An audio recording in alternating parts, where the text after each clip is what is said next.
And thank you. The storm is also leaving its mark in Forsyth County. WFMY News 2's Hunter Funk has been watching as workers have been racing to clear the damage. Hunter.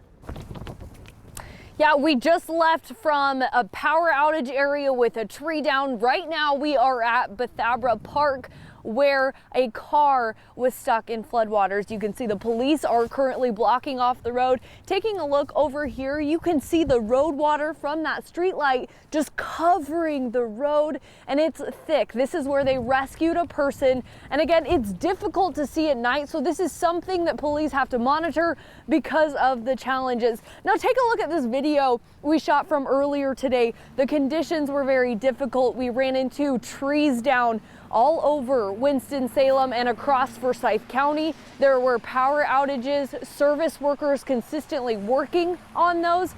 Also, roadways covered in water. It was a very busy day for crews, and again, and also a dangerous roadway condition for a lot of those drivers.